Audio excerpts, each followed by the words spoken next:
Hello, today in my storytelling playlist, I'm going to talk a bit about autumn in Michigan. With that said, this time of year, the time we're kind of entering into, the autumn, is when I get most homesick. If I think too much about my home of Michigan, I get kind of melancholy and I want to kind of go back. But I've been back many times and it hasn't really ever worked out. So I'm probably not going to go back, at least not right now. Maybe talking about it a little bit will kind of get it out of my system. So I'm going to use this video as a way to kind of talk about that. Everybody kind of is connected to their hometown. That is not unique, I think. The difference, though, is some people never leave their hometown, or they just go, to the city next to it. Or in my case, I went very far across the world, and so the different places I've lived over here, they just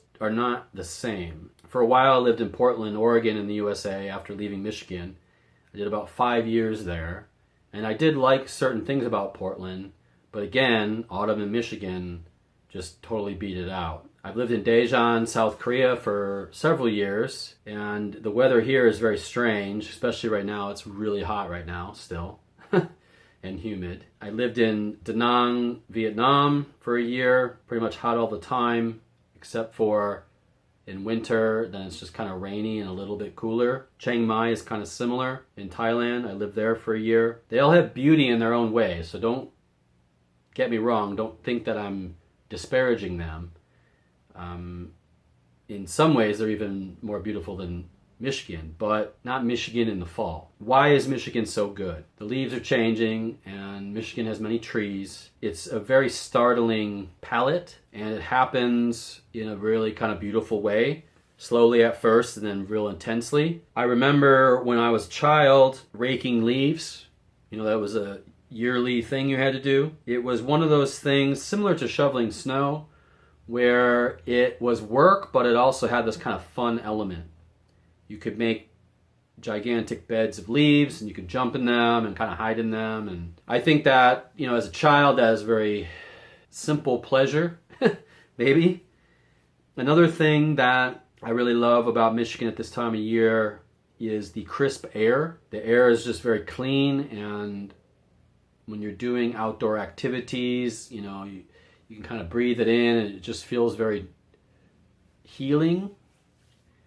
I remember, again, when I was a child, in my neighborhood, we used to play football, touch football, and we used to do it in September, October, until it would start getting a little bit too cold. But those couple months, you'd just be outside, there'd be leaves, you could smell the leaves. It was a very tangible smell, and you might have on a light jacket, or, once you're running around a bit, you just take the jacket off and you're running in your t-shirt. It's a little bit too cold for a t-shirt, but you don't care. It's just a very liberating feeling. Another thing would be the orchards. Michigan has lots of apple orchards and cherry orchards up north. I loved going to Blake's cider mill. That was kind of a yearly tradition. That would be kind of a Sunday or a Saturday activity, and you go out there. It's a bit of a drive, but once you go out there, it's kind of the nature is beautiful, and the smell is great, because not only are you having the crisp air, but you're also having the smell of apples and hot apple cider and cinnamon, and even the kind of pumpkin smell they're starting to bring out the pumpkins and stuff. Candy apple smell, just a lot of great scents. They're frying donuts, and when you go to the apple orchard, you can obviously go out and pick them. I didn't often do that because it's kind of a pain in the ass a little bit, but you buy the bag of apples or whatever and you walk around a bit. And sometimes they'll have a hay ride, which is fun. Once it gets closer to October, then you'd have haunted hay rides, which is even more fun. And I've been on several of those. And, that leads me into October. So October is obviously the peak time of fall in Michigan. There's so many great things. I remember going to many pumpkin patches. The pumpkin patch is an interesting institution, and you're kind of looking and you're deciding, there are different kinds of patches. Some, they have them already kind of cut away from the vines and they're kind of stacked by size and price. But then there are others where you can actually cut it off the vine. It's just fun. You go and you look and you're seeing the pumpkins and you're like, You know, if I buy that one, how can I cut it? It's almost like when people carve a piece of wood and they kind of see the image in the wood and they adapt it to that image. And that's kind of how it is for pumpkins. If you're looking at them, you're like, well, that one's very tall and kind of narrow. That would be an interesting, like, longer face. Or that one would be a better ghost or a vampire or something. And then the first few weeks of October, people start going to haunted houses and hayrides. I like the haunted houses better, typically, because they're a little more intense. The claustrophobia of the place can be quite scary at times. I remember some really great haunted houses. A few when I was a child that just scared the piss out of me, basically. But they were really, I don't know.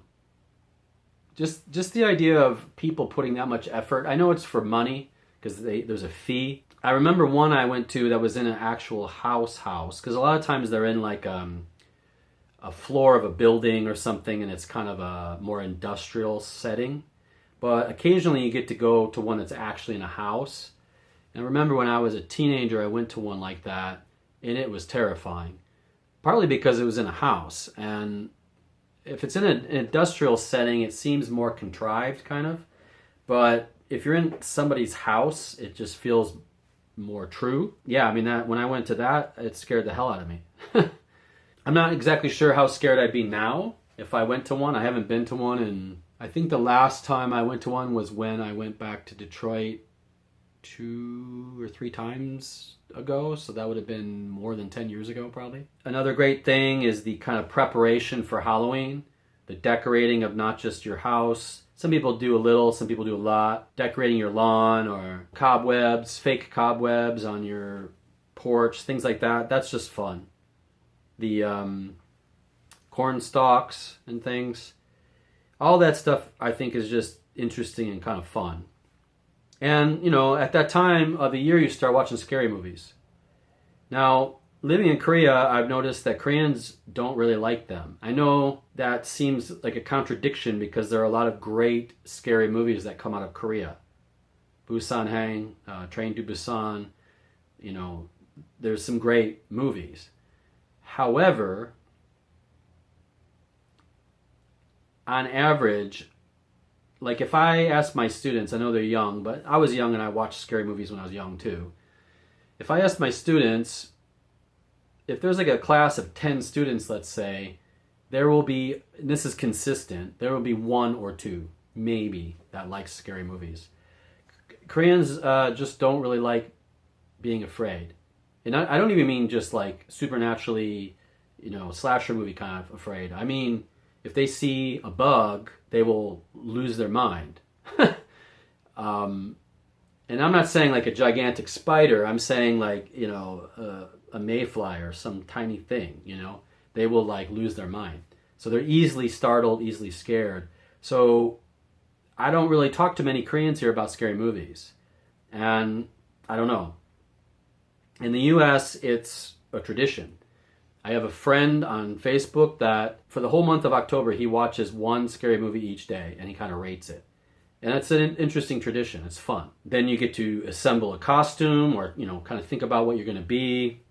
And, you know, people think, it's just a child's holiday, but that's not true. There are many, many, many parties in Michigan for Halloween that adults go to. In my next storytelling video, I'm going to talk about South Korea and the kind of trials and tribulations of Halloween here. In that case, I'll talk a lot about costumes, so I'll get more into costumes in that video.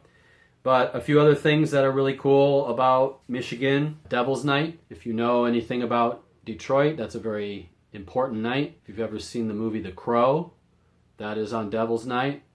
All the fires, the people burning down the buildings, that's Detroit.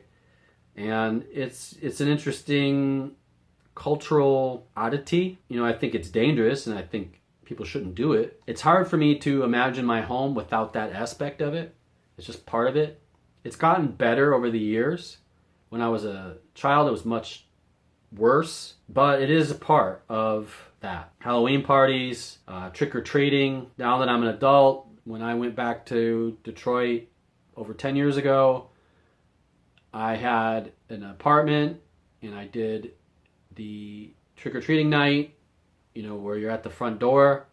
And as an adult, it was fun too, just seeing all the kids in their different costumes and kind of chatting with different people. And I know it's kind of becoming a lost art.